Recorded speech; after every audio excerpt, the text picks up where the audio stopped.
Greetings guys, it's Kazor. With the release of Sunbreak, we got the new Master Rank quests, Elgato, the new Silkbind skills, the continuation of the story, returning favorite monsters as well as badass new ones, with Capcom really putting their money where their mouth is with this one.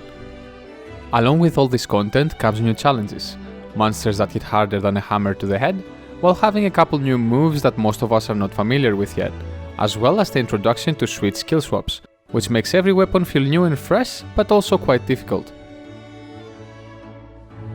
With that being said, let's get right into it.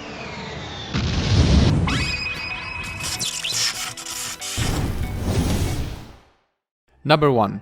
Always keep a wirebug available for defense. Master Rank is deadlier than ever before, and any 2-hit combo can potentially kill you. Dying this fast is never fun, and you need to stay alive long enough to observe the monster's patterns until you're familiar enough to go on the offensive. You will get baited into using your wirebugs whenever you see openings to deal massive damage, but trust me, these openings are not as big as you think, and you will find yourself being left against a super fast opponent while your wirebugs are recharging. A lot of monsters, famous example being Kushala, always try to kill you when you don't have a wireful to escape. That's why, until you get better armor and get familiar with Master Rank as a whole, focus on dodging more than attacking. Number 2. Unlock and get familiar with your weapon's new Silkbind moves, as well as the skill switch swap. You don't need to rush the story like a madman. Go to the training area, practice your weapon's new moves, and find your unique playstyle with all the changes that have been added to the game. It takes some time and can be a little frustrating to see how your main weapon now feels strange to use, but once you get used to it, the payoff is massive. However, you don't need to limit yourself to your main weapon only. The new switch skills make every weapon more interesting, so you might find another weapon you enjoy playing with. Number 3. Drop your high rank gear. Once you reach Master Rank 4 and above, you will start to notice that your maxed out endgame high rank gear mean nothing.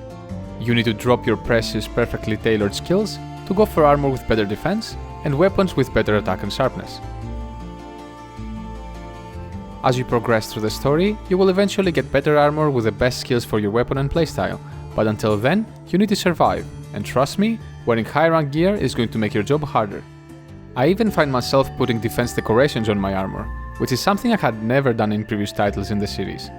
It comes very handy until I master this new expansion. Number 4.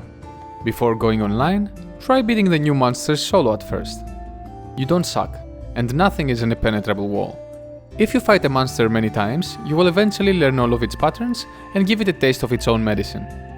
Playing with friends or randoms can be very fun, but it will take much longer for you to learn the monster's behavior unless you experience it firsthand with no distractions.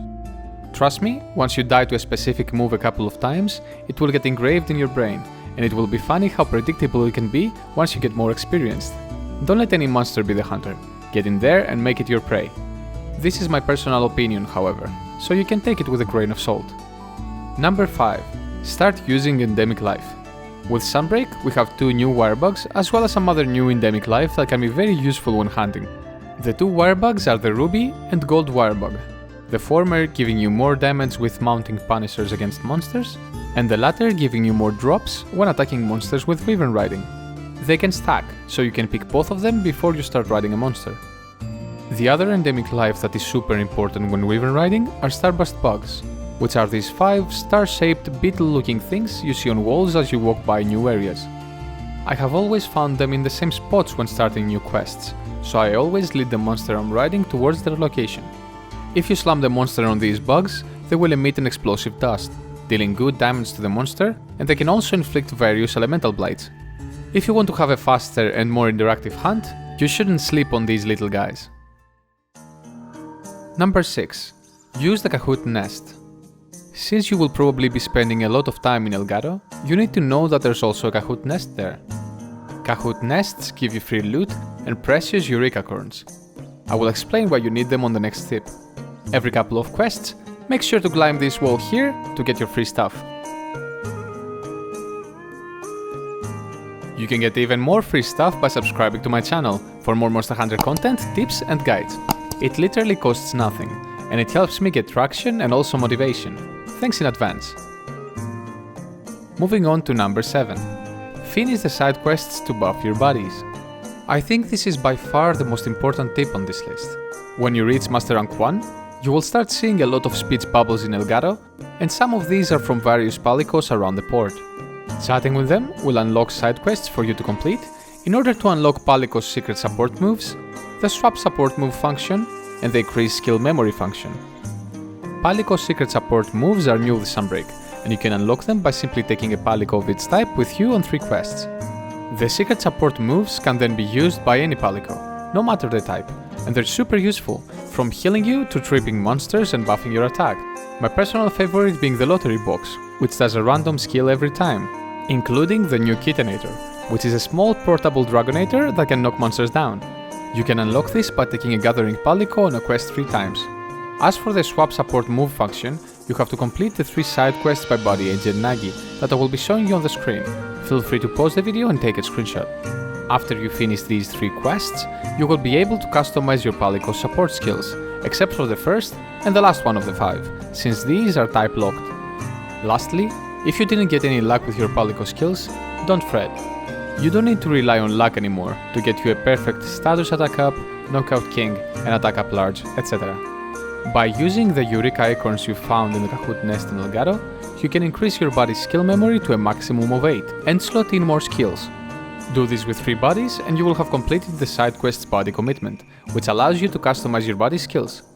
Truly a super useful feature.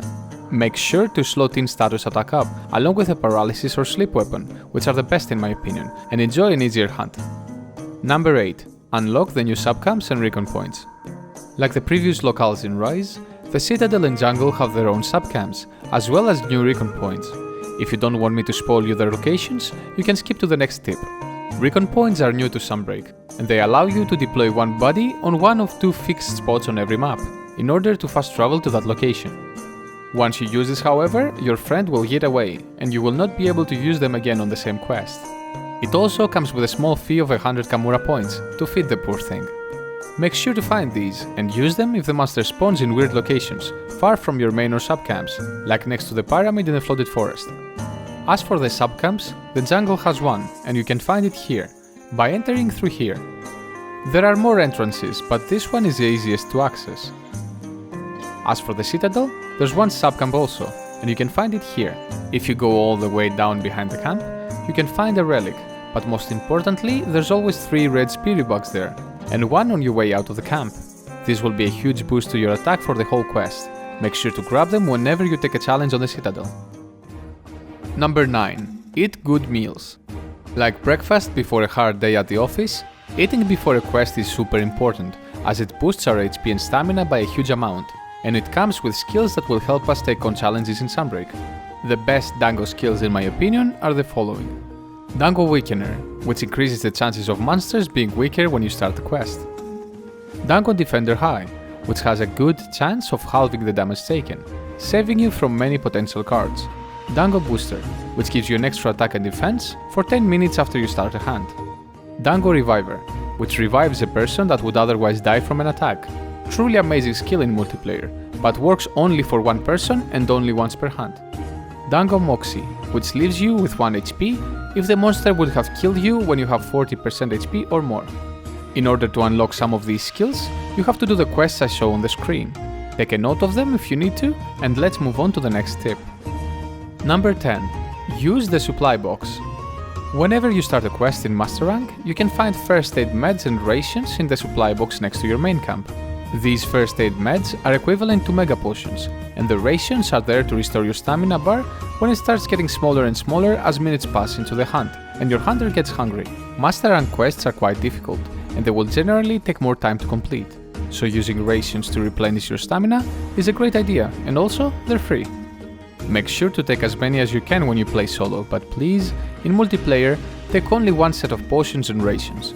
There's 4 of them, 1 for each corresponding player, so unless you're playing with friends and you are chatting about who gets what, don't be greedy and get your share only. Number 11. Lock your talismans. Are you tired of going through all your talismans slowly while looking for the ones you want to meld? Are you scared that you might destroy a precious attack up 3 with a 2/2 slot? Well, you don't need to do this anymore, since Capcom added the talisman lock feature. Simply go to your box, find the talismans you want to keep and lock them. Then you can mass murder talismans without even looking at them, since your favorite ones are locked in place and the game will not allow you to melt them on accident. Pretty good quality of life feature, Thank you, Capcom. Number 12. Finally, take it easy. Monster Hunter is a game with potentially endless grinding, with lots of new content coming up for 1 to 2 years after a game's release. A lot of people play this game that is non-competitive and non-PvP for thousands of hours, and they never get bored. You don't need to speedrun the story. You don't need to feel like you have to kill everything within 2 minutes. Enjoy your hunts, the soundtracks for each monster, the locale, the endemic life, absorb all the beautiful things this game has to offer, and focus on the journey, not the destination. You can apply this to your life as well, I guess.